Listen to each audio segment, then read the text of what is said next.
Can a ketogenic diet improve fibromyalgia symptoms? Some studies suggest a ketogenic or low-carbohydrate diet can reduce pain and fatigue, but it doesn't work for everyone. While there's not an abundance of studies proving the effectiveness of the ketogenic diet for people with fibromyalgia, emerging research and anecdotal evidence suggest that it may be beneficial for some. Fibromyalgia is a chronic disorder defined by pain and tenderness throughout the body, fatigue, and, often, sleep problems and difficulty with memory and concentration, fibro fog. No single diet has been shown to improve these symptoms. The ketogenic diet is similar to the paleo diet, which emphasizes whole foods and the elimination of sugar, grains, and processed foods. But the ketogenic diet is extremely low carb, moderate in protein, and high in fat. It produces a state of ketosis, in which the body's fat stores are used for energy, and which has been associated with a reduction in hunger, at least anecdotally.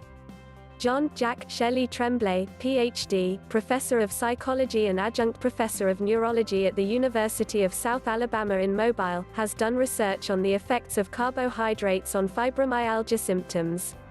And while he's skeptical of diet fads, he points to research suggesting that the ketogenic diet is helpful for a number of conditions, including, for example, epilepsy and autism spectrum disorders.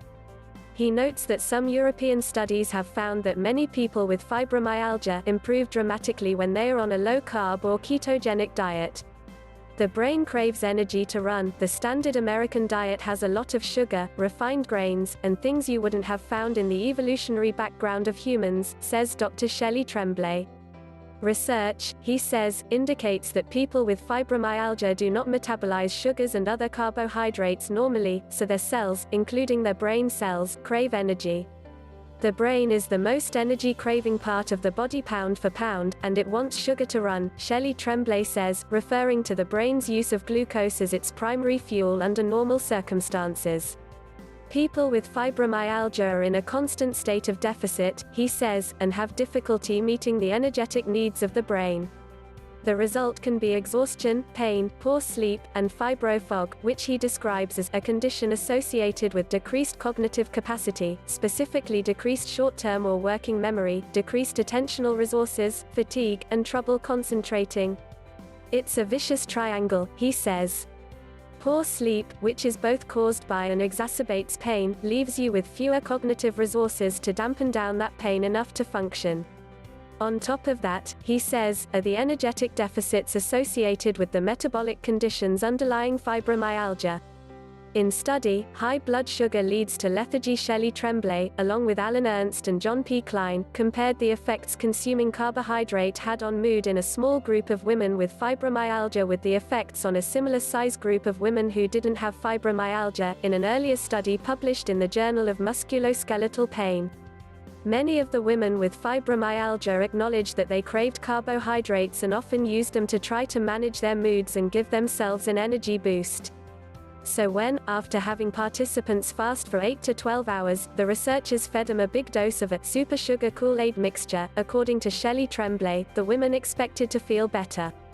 The researchers recorded the women's blood glucose, assessed their mood using a profile of mood states scale, and recorded the electrical activity in certain areas of their brains using electroencephalography (EEG).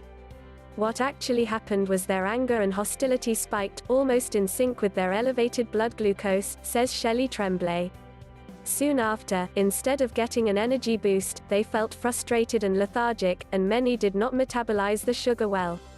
While Shelley Tremblay's study looked at the effects of a single, large dose of sugar, a study published in the March to April 2013 issue of the journal Orthopedic Nursing looked at dietary patterns in women with fibromyalgia over time. The researchers found that high carbohydrate and sugar intake was linked to reduced quality of life, and increased sugar intake was associated with increased severity of pain. Low-carb diets show more positive effects in lab and in life. The effects of a ketogenic diet on pain and inflammation were investigated in a rat study published in the journal PLOS One. Adult and juvenile rats were fed a ketogenic diet for 3 to 4 weeks, after which they were given standard tests measuring pain and inflammation. Based on their results, the study authors concluded that the diet offers new therapeutic opportunities for controlling pain and peripheral inflammation, and that such a metabolic strategy may offer significant benefits for children and adults. Shelley Tremblay and Ernst compared the effects of different types of diets in humans with fibromyalgia in a study published in November 2013 in the Journal of Musculoskeletal Pain. The participants, all of whom were women, completed a questionnaire on mood, energy level, and fibromyalgia symptoms. Those who reported adhering to a low-carbohydrate diet reported less confusion, distress, and fatigue, and more vigor than those who reported following a typical Western diet. Parry Lama, a scientist and writer living in London, says that a low-carbohydrate diet helps her tamp down chronic fatigue and pain from fibromyalgia. She adheres as closely as possible to a ketogenic diet, but otherwise always keeps the carbs low. She recently discovered a Mediterranean version of the diet that mirrors what she'd already adopted. I almost exclusively eat coconut milk, red meat, and salmon when I need to work an 18-hour day, as I know my body will crash otherwise. However, working an 18-hour day was unheard of for me before I started this diet, the 27-year-old says. Though some may find it difficult to follow a low-carb diet, Lama, while she admits to missing the crunchy foods that are hard to come by when eschewing carbs, says, "I can feel the difference so quickly that I'm not inspired to cheat. The impact on pain is so strong that I can feel the difference after more than one carb-heavy meal.